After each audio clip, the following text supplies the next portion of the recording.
पेटलं की मंत्री येतात आणि पुढच्या अधिवेशनात विषय मार्गी लावू असं म्हणतात उद्धव ठाकरे।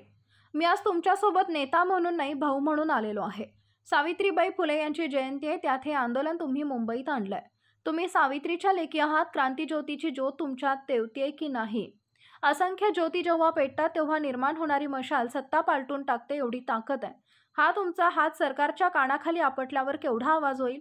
मुख्यमंत्री असताना मी काही करू शकला नाही असं सांगितलं, मग मी कसं येऊ या आंदोलनाला? त्यावेळी हे सगळे म्हणाले तेव्हा राज्य कोरोनाचा सामना करत होते। डिसेंबरपासून लढा तुमचा सुरू आहे। काही ऐकतं का सरकार तुमचं? आंदोलन पेटलं की मंत्री येतात आणि पुढच्या अधिवेशनात विषय मार्गी लावू असं म्हणतात। अरे पण तू पुढच्या अधिवेशनात मंत्री म्हणून राहशील का? तुझं सगळं दिल्लीतून चालतं। सरकार पाडलं नसतं तर आज तुम्हाला आंदोलनाला यावं लागलं नसतं। आजही अनेक बालकं कुपोषणात आहेत। गुटगुटीत मंत्र्यांचे फोटो आपण जाहिरातीवर पाहतोय। हे खेकडे खाऊन गुटगुटीत झालेले मंत्री आहेत। ही तुमची सगळी भारत घडवणारी पिढी तुमच्याकडून घडते। यांना सरकार आणण्यासाठी खोके आहेत, पण तुम्हाला मानधन द्यायला पैसे नाहीत। तुम्हाला वाटत असेल भाजपला मत द्या, जरूर द्या। आता अयोध्येत राम मंदिर होते, तुम्ही रामभक्त नाहीत का? लाडली योजना आमच्या भगिनींसाठी का नाहीत? या लाडली तुमच्या नाहीत का? कोरोनामध्ये तुम्ही घरोघरी जात होतात म्हणून हे श्रेय तुमचं आहे। आशा वर्कर सुद्धा तुमच्या लढ्यात उतरणार आहेत। शिवसैनिकांना सुद्धा सांगतो, या माता बहिणींसोबत राहा आणि या लढ्यात पाठिंबा द्या। राम मंदिर ही कोणत्या पक्षाची प्रॉपर्टी नाही। नवीन वर्ष हॅपी न्यू इयर करताय, पण जनता हॅपी कुठे आहे? हे सरकार म्हणजे तंगड्यात तंगड। अरे खेकडे तुमच्यापेक्षा बरे। सेल्फी पॉइंट रेल्वे स्टेशन उभे केले। नरेंद्र मोदींसोबत सेल्फी पॉइंट यावर 6 लाख रुपये खर्च झाले।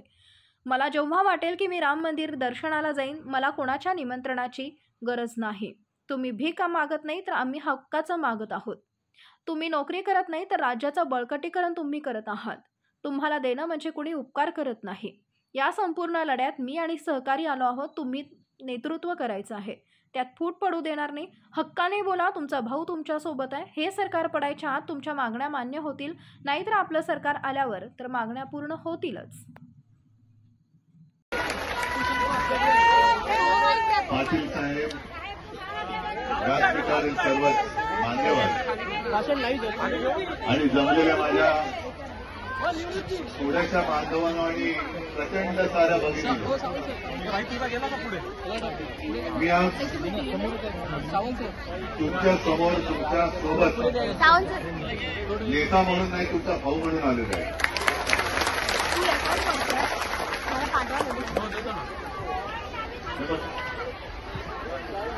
नवीन वर्ष नेहमीच्या प्रथेप्रमाणे जगदाटीप्रमाणे सुरू झालेलं आहे। विशेष म्हणजे आज क्रांतिज्योती सावित्रीबाईंची जयंती आणि त्या निमित्ताने पाटील साहेब तुम्ही हे आंदोलन मुंबईमध्ये आणलेलं आहात। हल्ली क्रांतिज्योती, क्रांतिसूर्य, महात्मा अशी विरुद्ध नावू शकू अशी माणसंच राहिलेली नाही। आणि तुम्ही पाटील साहेब उल्लेख केला की सावित्रीच्या लेकी, जरूर तुम्ही सर्व सावित्रीच्या लेकी आहातच, पण ज्या सावित्रीबाईंचा उल्लेख आपण क्रांतिज्योती करतो त्यांच्या ज्योती तुमच्यामध्ये तेवतात की नाही हा महत्वाचा प्रश्न आहे। आणि या ज्योती एक शांतपणा पण असतो, मंदपणाने तेवणारे ज्योती असतात, पण असंख्य ज्योती जेव्हा एकत्र येतात तेव्हा त्याची मशाल पेटते आणि ती पेटलेली मशाल कोणाची सत्ता असो जाळून खाक करू शकते। आणि मग अशी पाटील साहेब तुम्ही विचारत होतात आणि तुमच्याकडनं त्यांना प्रतिसाद पाहिजे, टाळ्या जोरात पाहिजेत, आवाज जोरात पाहिजे। अजून येत नाही, जरा एका 2 हाताचा टाळ्या तर वाजून दाखवा।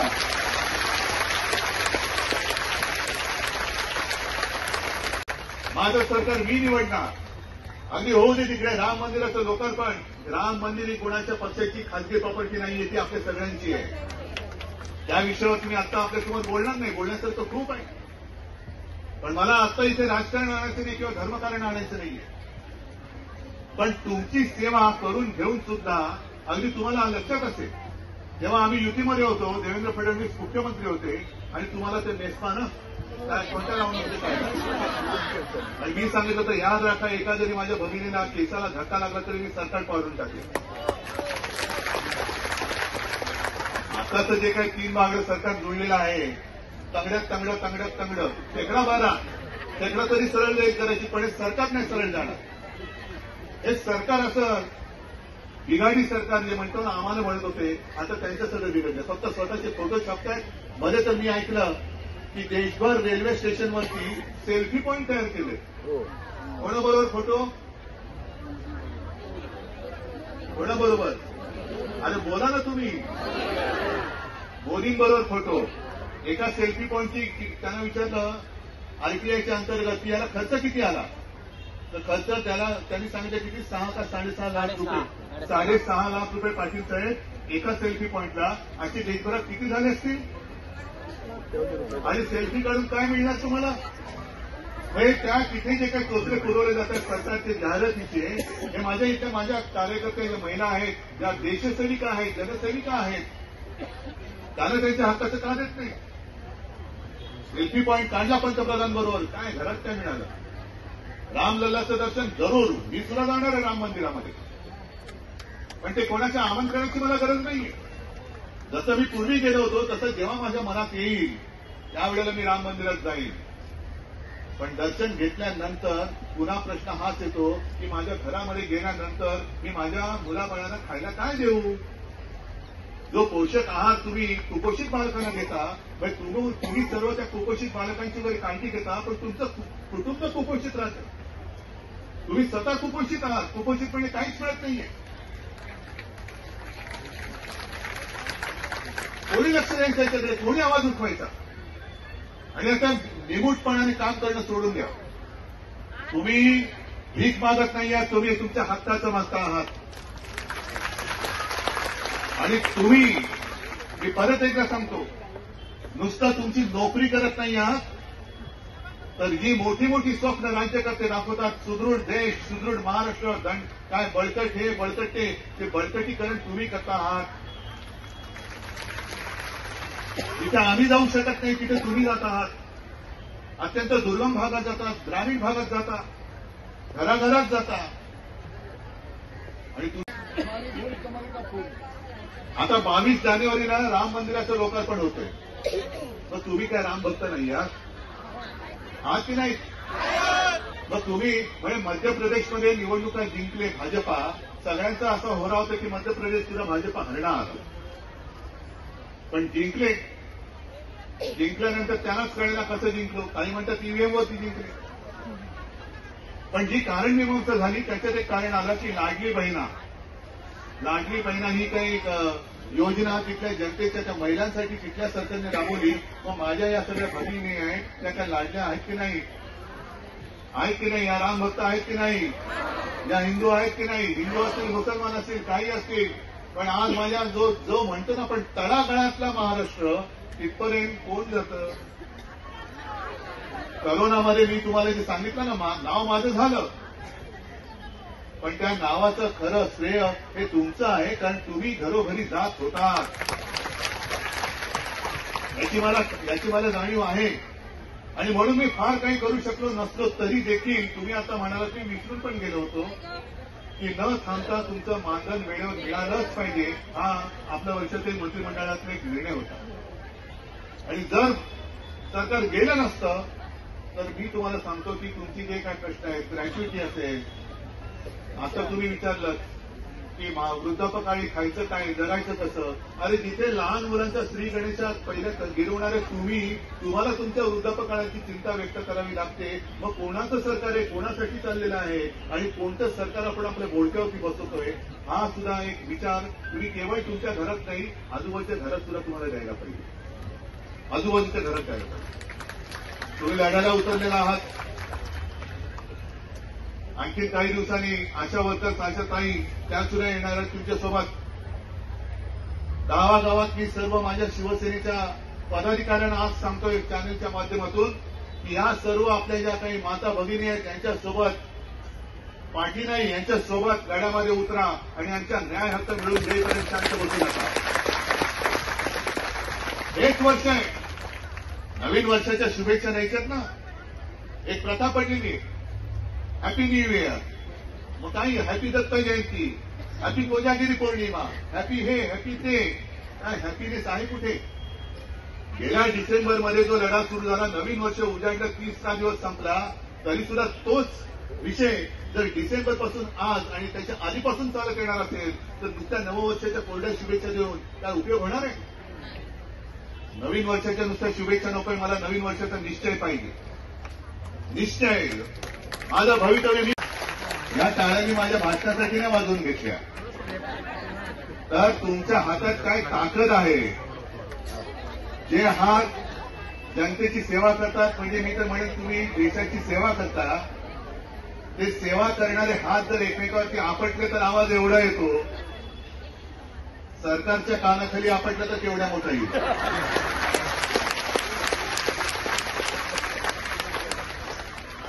एका गोष्टीचं मला नक्कीच एक नाही म्हटलं तरी खेद आहे, जरूर आहे. कारण मधल्या काळामध्ये मी मुख्यमंत्री होतो. काल पाटील साहेब आले, रानडे साहेब आले, त्यांनी मला आजचं आमंत्रण दिलं आणि मी त्यांना प्रश्न केला, मी काय म्हणून येऊ तुमच्याकडे? मी मुख्यमंत्री होतो ना, पण मुख्यमंत्री असताना मी काय करू शकलो नाही. मग त्यांनी मला सांगितलं की उद्धवजी, तुमच्याबाबतचा प्रश्न आमच्या कोणाच्याही मनात नाही, कारण तुम्ही ज्या काळात मुख्यमंत्री होता त्या काळात पूर्ण जग कोरोनाच्या संकटाचा सामना करत होता आणि हा सामना माझं नाव पहिल्या 5 मुख्यमंत्र्यात येत होतं. हे माझं नाव नव्हतं, हे तुमचं सगळ्यांचं नाव होतं. कारण मेहनत तुम्ही करत होता. घराघरामध्ये जाऊन कोरोनाचा रुग्ण शोधणं, त्याला औषध पाणी देणं, त्याची हवाली पुसणं, हे सगळं तुम्ही करत होता. आणि आज सुद्धा डिसेंबरपासून तुमचा हा लढा सुरू आहे. ऐकतंय सरकार?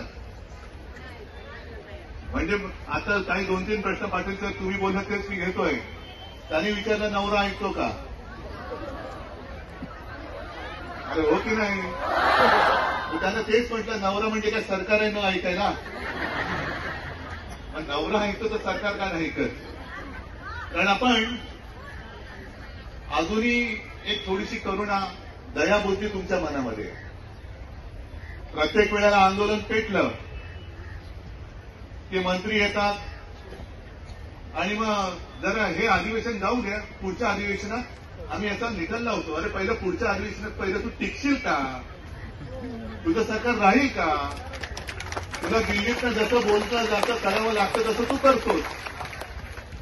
मी नागपूरच्या अधिवेशनाच्या काळात तिकडे नागपूरला होतो, त्यावेळेला मला ते जुनी पेन्शन योजनेसाठी ती सगळी नेते मंडळी आली आणि त्यांनी मला आमंत्रण दिलं. मी गेलो तिकडे आणि तिथे जे मी बोललो तेच तुम्हाला सांगतोय की जर आपलं वर्षातही तुम्ही माझ्या मंत्रिमंडळातल्या सहकारी होत्या, आणखीन काही सहकारी इकडे असतील, काय झालं की कोरोनाचं संकट टळलं आणि जरा कुठे कामाला सुरुवात करतो तेवढ्यात माझ्या ऑपरेशनचा कटलं दिलं.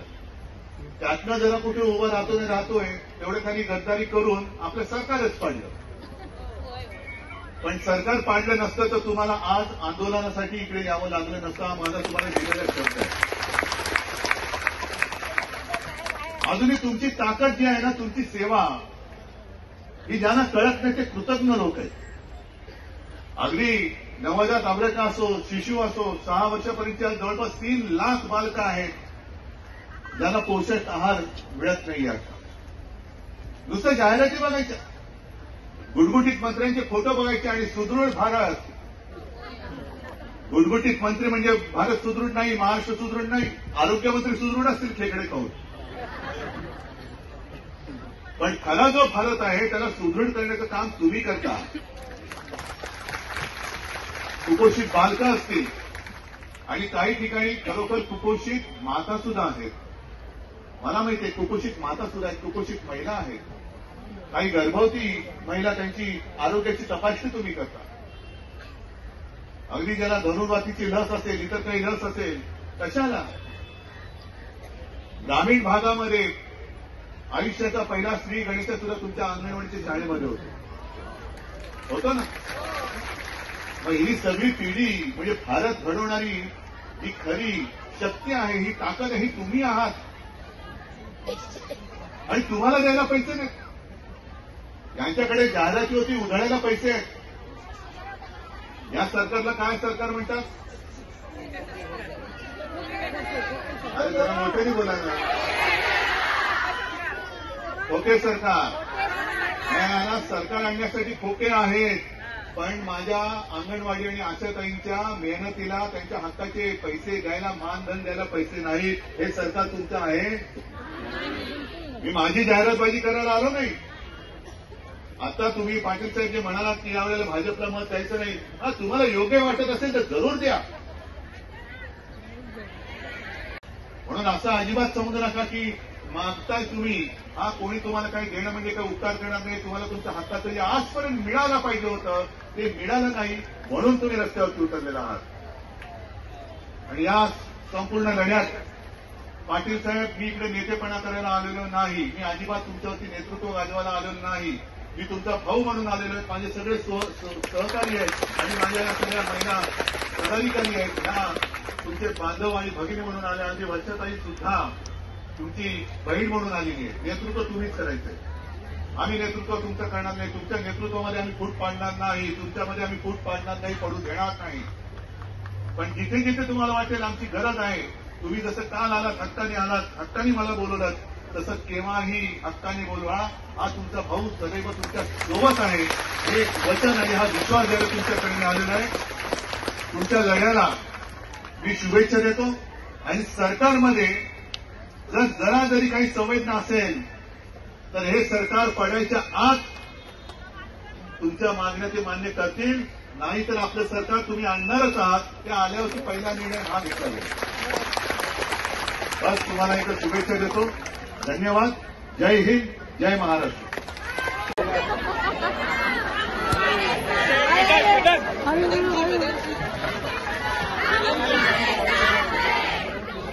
उद्धव साहेब आगे बढ़ो, हम तुम्हारे साथ हैं. माननीय उद्धव साहेबांनी जे आपले सगळ्यांचे नेते आहेत, त्यांनी त्यांचं आता मनोगत व्यक्त केले. हे सरकारच्या 2024ला राहत नाही. ट्रक चालकांनी दाखवलंय, काल ट्रक चालकांनी जी ताकद दाखवली, सरकार कसं झुकू शकतं, झुकाने वाला चाहिए. मगाशी फक्त पाटील साहेब मला एवढंच म्हणायचं होतं की 11 कोटी रुपये वर्षाला हे सरकार देऊ शकत नाही. इतकं मोठं महाराष्ट्र राज्य, हजारो कोटी रुपयाच्या सरकारचं बजेट आहे आणि 11 कोटी रुपयाचा प्रश्न आहे पेन्शनचा म्हणा किंवा त्यांच्या चरितार्थाचा. 11 कोटी रुपयाचे सरकार 2 लाख अंगणवाडी सेविकांना देऊ शकत नसेल, त्या सरकारला 1 तासही सत्तेवर राहण्याचा अधिकार. हे माननीय उद्धव साहेबांच्या पाठीत खंजीर खुपसण्यासाठी प्रत्येक आमदाराला 100 कोटी रुपये दिले.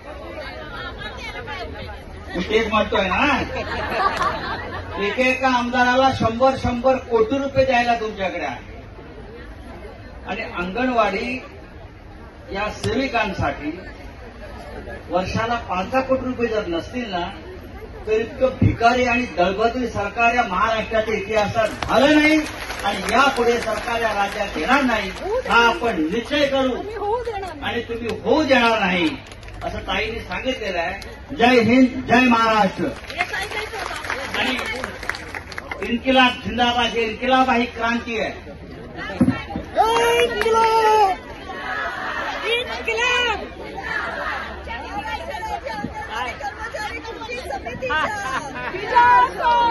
ते 2000